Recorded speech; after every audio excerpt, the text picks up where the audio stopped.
کسی نے کوئی تو تھوڑی سی غلطی ہو گئی اس سے برا دنیا میں کوئی ہے ہی نہیں بھائی. اتنی جلدی آپ نہ کسی کے اچھا ہونے کا فیصلہ کرو نہ کسی کے برا ہونے کا. یہ بڑے دل گردے کی بات ہوتی ہے. انسان کا اچھا ہونا بہت مشکل سے اچھا بنتا ہے، خدا کی قسم انسان. اس لیے کوئی میری تعریف کرتا ہے نا میرے منہ پہ آپ بہت اچھے، میں الحمدللہ متاثر اس لیے نہیں ہوتا کہ بھائی آزمائش میں پتہ چلتا ہے کہ کون کتنے پانی میں. ہم نے بڑے بڑے خاندانی لوگ دیکھے ہیں کہ چاروں طرف سے حصار میں آ گئے، بس اب گئے. اللہ نے فرمایا انسان جلد باز ہے، جب اسے کوئی مصیبت پہنچتی ہے تو جزوعا یہ صبر سے کام نہیں لیتا، فوراً افراتفری، ہلڑ بازی، ہو ہا، شور شرابہ، فوراً فیصلے.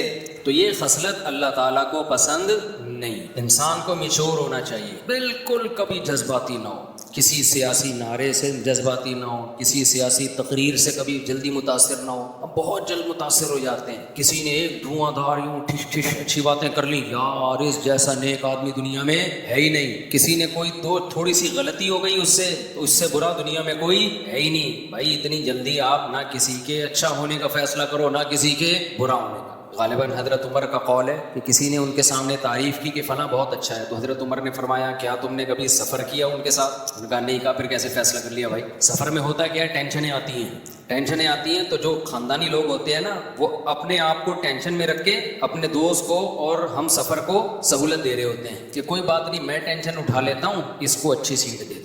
میں ٹینشن اٹھا لیتا ہوں، میں بعد میں واش روم چلا جاؤں گا، پہلے آپ. اللہ یہ کہ بہت خطرناک قسم کا کوئی معاملہ ہو ایک الگ بات. میں بعد میں پانی پی لوں گا، پہلے آپ. میں نے بچپن میں ایک کتاب پڑھی تھی، اس میں ایک واقعہ تھا. کسی ملک سے نا کسی نے اپنی آپ بیتی لکھی تھی، سچا واقعہ تھا. کوئی فوجی کسی جنگ میں قید ہو گئے تھے تو بھاگ کے آئے تھے، یہ ان کا واقعہ. اس نے اپنے ریٹائرمنٹ کے بعد یہ واقعہ لکھا کہ ہم میں ملک کا نام نہیں لوں گا تاکہ لوگ زیادہ اس میں نہ جائیں. نے کہا ہوا یہ تھا کہ ہم کچھ لوگ جیل میں تھے، کئی سالوں سے قید تھے، تو ہم نے جیل میں سرنگ بنانا شروع کی. سرنگ بنا کے نا، سرنگوں سے لوگ نکل آتے ہیں نا بعض دفعہ، جیل میں لمبی سرنگ کھودتے ہیں اور پھر جیل سے بھاگ جاتے ہیں. بہت مشکل کام تھا، سب ساتھیوں نے مل کے کیا. کہتے ہیں جب بھاگنے کا ٹائم آیا نا کہ پہلے کون نکلے گا یہاں سے، تو یہ بڑی آزمائش کا وقت تھا، کیونکہ اس میں خطرہ یہ تھا کہ 2-3 جب بھاگیں گے تو باقیوں کا خط کے بارے میں تھوڑا سیکیور ہو جاتا ہے. پہلے یہ کیمرے ویمرے کا اتنا رواج نہیں تھا. تو کہہ رہے ہیں ہمارے جیل کے جو قیدی ساتھی تھے نا سب فوجی تھے، وہ کہہ رہے ہیں ان کا خاندانی ہونا اس سے آپ اندازہ لگاؤ. اس قیدی نے خود لکھا جو چھوٹ کے آیا تھا کہ وہ سب ایک دوسرے کو ترجیح دے رہے تھے. خدا کی قسم جیل میں 2 دن گزارنا بھی عذاب کا کام ہے، جس پہ گزرتی ہے وہی جانتا ہے. بہت مشکل ہوتا ہے ایسے موقع پہ انسان کے پہلے آپ چلے جاؤ. بہت دل گردے کا کام ہے یہ کہ اپنے دوستوں کو ترجیح دو کہ کوئی بات نہیں. کہہ رہے ہمارے سب دوستوں نے کیا ایکا کیا، پہلے آپ جاؤ پہلے آپ جاؤ. کہہ رہے پھر اصرار کیا تو ہم 3 پرانے تھے تو پھر 3 آدمی نکل کے باہر آئے. پھر وہ 3 ہی کامیاب ہوئے، باقیوں کا پتہ چل گیا تھا، پھر وہ نہیں جا سکتے. انہوں نے کہا جب ہم جیل سے باہر آئے ہیں نا تو ہماری خوشی کا یہ عالم تھا، چھوٹ گئے نا، کہ ایسے ہم خوشی میں پاگل ہو گئے تھے کہ کپڑے اتار کے ایک دوسرے پہ پیشاب کر رہے تھے ہم. یعنی ہے تو یہ عجیب سی بات، لیکن ایسے باولے ہو گئے تھے ہم خوشی میں. یعنی خوشی کا یہ عالم تھا کہ ہم ایسے اٹھا کے نا پیشاب مار رہے ہیں، دارے مار رہے ہیں. اس نے اپنی آپ بیتی لکھی. میں نے بہت پہلے یہ واقعہ پڑھا تھا، 6 یا 7 کلاس میں ہوں گا، لیکن اس واقعے کا نا یہ پہلو مجھے یاد رہے. پیشاب والا نہیں، اصل پہلو کیا کہ یار یہ بڑے دل گردے کا کام ہے. اس مصیبت میں انسان کہے نہیں میں پہلے نہیں بھائی. ایسے موقع پہ انسان کا پتہ چلتا ہے کہ وہ انسان کا بچہ ہے یا نہیں ہے. بھائی وہ بھی تمہاری جیسے مٹی کے بنے ہوئے دوست، تم کیوں پہلے؟ تم کس خوشی میں؟ یا تو قرآن اندازی کرو بھائی. ایسے موقع پہ ہر آدمی کیا کہے گا، یار میں زیادہ ضروری ہے، میرے 18 ہیں یا میرے 16 ہیں، ٹھیک ہے نا، میں مجھے زیادہ. ہر آدمی اپنے دلائل دے رہا ہوگا نا. یہ بڑے دل گردے کی بات ہوتی ہے. انسان کا اچھا ہونا بہت مشکل سے اچھا بنتا ہے، خدا کی قسم انسان. اور تمام پیغمبر یہی دعوت لے کر آئے اچھے بن جاؤ اندر سے. اوپر سے یہ میرا گیٹ اپ کتنا خوبصورت سا گیٹ اپ ہے، پگڑی داڑھی، یہ بہت آسان ہے. یہ آپ 4 مہینے لگاؤ سب ٹوپی پہن کے گھوم رہے ہوتے ہیں، کوئی اتنا مسئلہ نہیں ہے یہ. اس لیے کوئی میری تعریف کرتا ہے نا میرے منہ پہ آپ بہت اچھے، میں الحمدللہ متاثر اس لیے نہیں ہوتا کہ بھائی آزمائش میں پتہ چلتا ہے کہ کون کتنے پانی میں. اور بھی میرے پاس آزمائشوں کے بہت واقعات ہیں، کبھی چھاؤں میں ملو گے تو بتاؤں گا. ہر واقعہ ممبر پہ بتانے کا نہیں ہے. ہم نے بڑے بڑے خاندانی لوگ دیکھے ہیں کہ چاروں طرف سے حصار میں آ گئے، بس اب گئے. ہر آدمی کی کوشش ہے میں نکلوں، ہر آدمی کی کوشش کیا ہے میں نکلوں، اور کر بھی رہا ہے. کمانڈر کہہ رہا ہے کہ میں آخر میں جاؤں گا، پہلے ان سب کو نکال، اپنی جان ہتھیلی پر رکھوں گا. جو بڑا ہے وہ کہہ رہا ہے میں مر جاؤں، میں آخر میں، پہلے میرے ماتحت وہ نکلے. نکلیں. تو خاندانی ہونا تبھی یہ شعر یاد کر لو. آئینہ بنتا ہے رگڑے لاکھ جب کھاتا ہے دل, کچھ نہ پوچھو دل بڑی مشکل سے بن پاتا ہے.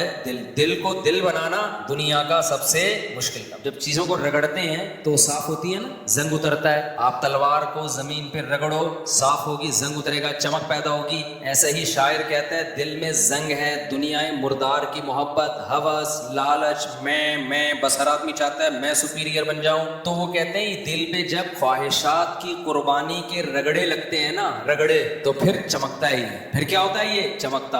اور انسان اپنے آپ پر دوسرے کو ترجیح دے, یہ اس وقت تک ممکن ہی نہیں ہے جب تک دنیا کو مسافر خانہ نہ سمجھے, اور جب تک اس کا اللہ پہ اعتماد اور ریلیشن مضبوط نہ ہو. اس کو پتا ہو کہ بچانے والا بھی اللہ اور مصیبت دینے والا بھی اللہ. تو میں اللہ کے خزانوں سے حرام طریقہ تو دور کی بات, غیر اخلاقی طریقوں سے بھی نہ عزت حاصل کروں گا نہ دولت. کوئی غیر اخلاقی طریقہ نہیں اختیار کروں گا جس سے میں اللہ کے خزانے سے کچھ لینے کی کوشش کروں. دیکھو اسباب ہم نے اختیار کرنے ہیں. اب ان قیدیوں کو جیل سے بھاگنا تھا, بھاگنا کی کوشش کی انہوں نے, سرنگیں کھودی, بہترین کام, سب نے مل کے کھودی. اب پہلے کون بھاگے گا؟ اگر وہ نہ کھودتے تو اس کا مطلب آزادی کے اسباب ہی اختیار نہیں کر رہے, یہ غلط ہو جاتا. اسباب اختیار کر لیے, اب یہ غیر اخلاقی ہے کہ میں پہلے. بھائی سب نے مل کے کھودی, آپ کیوں پہلے؟ وہ کہہ گئے ہٹ پیچھے, میں پہلے. یہ کون سا طریقہ ہے؟ غیر اخلاقی. یہ غیر اخلاقی طریقہ, اللہ دیکھ رہا ہے اوپر. تو غیر اخلاقی طریقہ اختیار نہ کرو. عزت حاصل کرنے کا بھی اور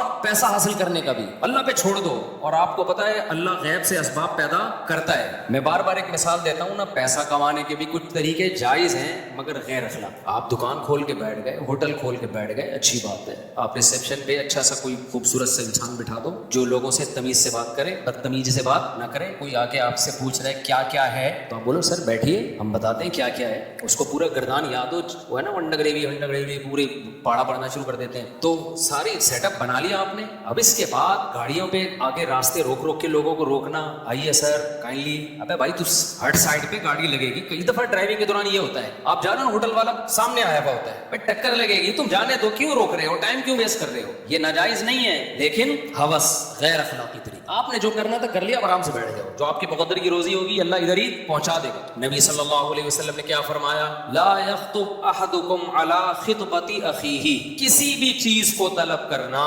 دیکھو کیا زبردست حدیث ہے. صرف روزی انسان صبح و شام 20 چیزیں چاہتا ہے. صبح و شام ہم کو 20 چیزوں کی چاہت ہوتی ہے, ایسے ہی ہے نا. ہماری چاہت ہے عزت ملے, یہ نیچرل ہے. بے عزتی کسی کو بھی اچھی نہیں لگتی. بے عزتی صرف اس کو اچھی لگتی جس کی عزت ہی نہیں ہوتی, کیونکہ اس کے پاس عزت ہے ہی نہیں تو بے عزتی اس کی ہوتی نہیں ہے. بے عزتی اس کی ہوگی نا جس کی عزت ہو, تو پھر بے لگا دیں گے پیچھے ہم اس کے. عزت ہی نہیں ہے تو بے لگے گا کہاں؟ بھائی بے عزتی یہ عزت کی ضد ہے, اپوزٹ ہے. میں بار بار کہتا ہوں, ایک آدمی ایک علاقے میں گیا, آیا, کہتا ہے شکر ہے میری اس علاقے میں کوئی عزت نہیں. لوگوں نے کہا اس میں کون سے شکر کی بات ہے؟ کہہ رہا ہے اگر عزت ہوتی تو آج ایسا کام میں نے کیا کہ ٹھیک ٹھاک بے عزتی ہو جاتی ہے. تو چونکہ پہلے سے عزت تھی نہیں, لہذا اس الٹے کام سے میری بے عزتی ہوئی نہیں. تو ہم میں سے ہر شخص متلاشی ہے, ہر شخص کو عزت بھی چاہیے. آپ کو آپشن دیا جائے آرمی میں, بھائی رنگروٹ بھرتی ہونا ہے یا کمیشن آفیسر جانا ہے, یا آپ کو انجینئر جانا ہے یا ایک صرف ڈپلوما ہولڈر بننا ہے, تو آپشنل ہو تو آپ کس کو فوکس کرو گے؟ بھائی 17-18 گریڈ کا آفیسر. فوج میں جاؤ گے تو آپ کمیشن آفیسر کو ترجیح دو گے. تو کیوں؟ انسان کی نیچر ہے بھائی, جب میں اپر لیول تک جا سکتا ہوں تو میں نیچے پہ گزارا کیوں کروں؟ یہ نیچر ہے. اگر کسی میں یہ خواہش ہی نہیں ہے نا تو اس کا مطلب وہ نیچر پہ ہی نہیں ہے, وہ پتھر ہے, اس میں جذبات ہی نہیں ہے. اسی طرح ہمیں دولت بھی چاہیے ہوتی ہے, طلب ہے نا دولت. اب یہ طلب کا لفظ یاد رکھو کیونکہ حدیث میں طلب کا لفظ آیا ہے, تو پھر میں حدیث کو سمجھا پاؤں گا. طلب, ڈیمانڈ, چاہت, خواہشات. تو ہر شخص کی چاہت ہے, دولت ہے یا نہیں ہے؟ بہت سے لوگ کہتے ہیں نہیں پیسے میں کیا رکھا ہے, پیسہ تو کچھ بھی نہیں ہے. سب اتنا زیادہ وہ کرتے ہیں تو آپ بولو ٹھیک ہے اپنی جیب میں جو پیسے پڑے ہیں پھر وہ مجھے دے دو. 1 روپے نہیں لینے دے گا وہ آپ کو. سمجھ رہے ہو کہ نہیں سمجھ رہے؟ زیادہ تقریر کر رہا ہوں نا, پیسہ کچھ بھی نہیں ہے. تو بولو ٹھیک ہے سر یہ آپ کے جو 5,000 کا نوٹ نظر آ رہا ہے کائنڈلی یہ مجھے دے دیں. تو میں اکثر واقعہ بھی سناتا ہوں نا. ہمارے حضرت مفتی رشید احمد صاحب رحمہ اللہ تعالیٰ ایک دعوت پہ گئے, پیر صاحب کی دعوت تھی, تو اس نے ہمارے حضرت کو بھی بلا لیا. یعنی کسی مرید نے پیر صاحب کی دعوت کی تھی. تو دعوت کے دوران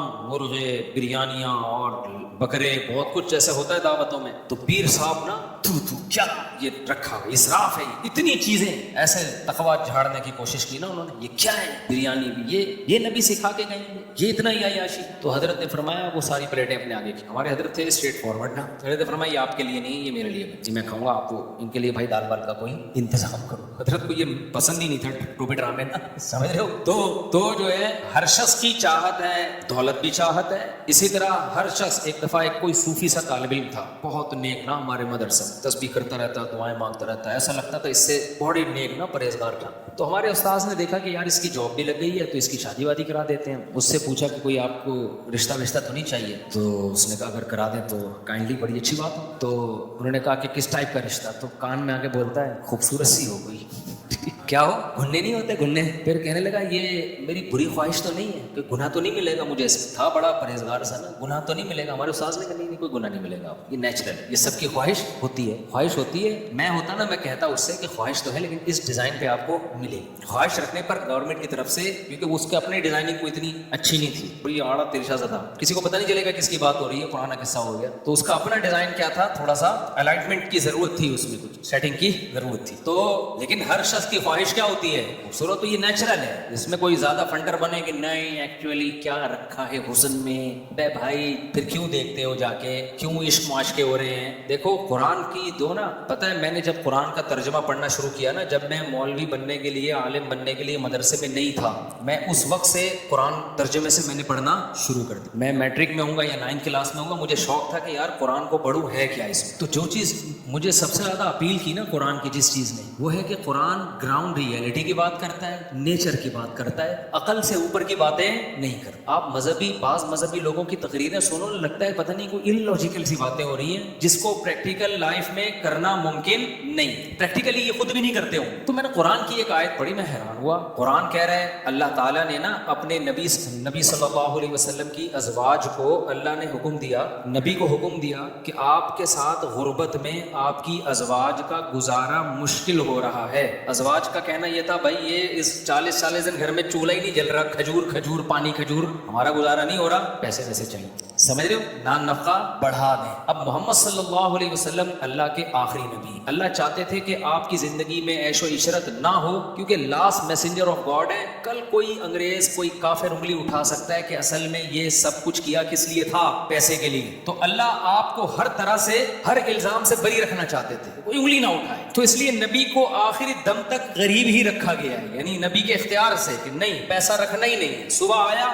شام ہونے سے پہلے آپ نے سارا صدقہ کر دیا, شام کو آیا تو صبح ہونے سے پہلے صدقہ رکھا ہی نہیں ہے. اور خود گھر میں فاقہ, بخاری کی حدیث ہے, گھر میں آتے حضرت عائشہ سے پوچھتے کھانے کو ہے, فرماتی ہے نہیں ہے, فرماتے چلو پھر ہم روزے کی نیت کر لیتے ہیں. تبھی تو اسی سے علماء نے مسئلہ نکالیں کہ 11 بجے سے پہلے بھی آپ روزے کی نیت, نفلی روزے کی نیت کر سکتے ہیں, یعنی آدھا روزہ گزرنے سے پہلے بھی نیت کی جا سکتی ہے. صبح صادق کے وقت روزے کی نیت ضروری نہیں ہے. بھائی بعض دفعہ آپ کہتے ہو یار روزہ رکھو گے نہیں رکھو, کوئی بات نہیں, ابھی نیت نہ کرو, دن میں اٹھ کے دیکھ لو کیسا موسم چل رہا ہے, برداشت کر پاؤں گا, تپڑ ہے تو پاس کر پاؤں گا, ورنہ برداشت کر پاؤں گا. یہ سب چیزیں سوچ کے آدھا روزہ گزرنے سے پہلے آپ نیت کر سکتے, بشرطے کہ کچھ کھایا نہ ہو. ایسا نہ ہو آپ نے 11 بجے 2 پراٹھے کھائے, آپ نے کہا چلو اب میں روزے کی نیت کرتا ہوں, یہ نہیں ہوتا. تو نبی صلی اللہ علیہ وسلم گھر میں آتے, امی عائشہ سے پوچھتے کچھ کھانے کو ہے, فرماتی ہے نہیں ہے, فرماتے چلو اب تو بھوکا ہی رہنا ہے, تو روزے کا ثواب کیوں ضائع کریں بھائی, تو ہم کیا کر لیتے ہیں روزے کی نیت, تو روزے کی نیت کر لیتے. تو جس گھر میں یہ حال ہو تو بھائی بیوی کو تو خیال ہوگا نا کہ کچھ گزارا ہو. تو امہات المومنین نے نبی سے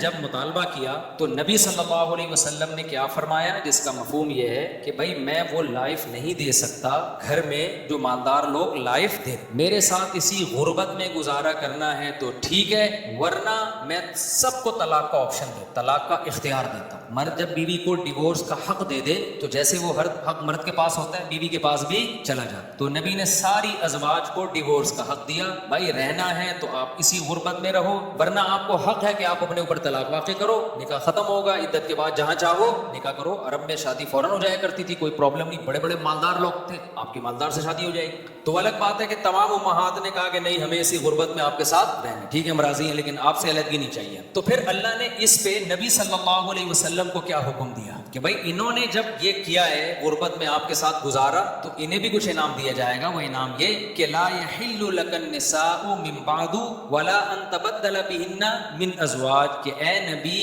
آپ کے لیے اب اس کے بعد نہ تو مزید شادی جائز ہے اور نہ ان میں سے کسی کو ڈیورس دے کر کسی سے شادی کر سکتے ہیں کسی اور سے. نہیں یہی بات سمجھ، یعنی یہ 9 کے بعد 10ویں بھی نہیں آ سکتی اور ریپلیس بھی نہیں ہو سکتی کہ 9 میں سے کسی ایک کو دے دی اور اس کی جگہ دوسری کر. تبھی اس کے بعد نبی نے نہ ان میں سے کسی کو طلاق دی ہے اور نہ مزید شادی کی ہے. اگرچہ اللہ نے بعد میں اجازت دے دی تھی کہ آپ کر سکتے ہیں مگر نبی نے کی نہیں ہے، شاید اس لیے کہ وہ اللہ نے جو پہلے آرڈر دیا تھا اس کا پاس رکھنے کے لیے. اب اس میں جو الفاظ ہیں کہ اے نبی آپ نہ کسی کو ڈیورس دے کر اس کے بدلے کوئی شادی کر سکتے ہیں اور نہ 10ویں کر سکتے ہیں. آگے الفاظ دیکھو، وَلَوْ أَعْجَبَكَ حُسْنُهُنَّ، اگرچہ کسی عورت کا حسن آپ کو کتنا ہی متاثر کیوں نہ کرے. نہیں آئی بات سمجھ. اس کا مطلب بھائی کسی کے حسن سے متاثر ہونے کا امکان پیغمبر میں بھی بولو تھا.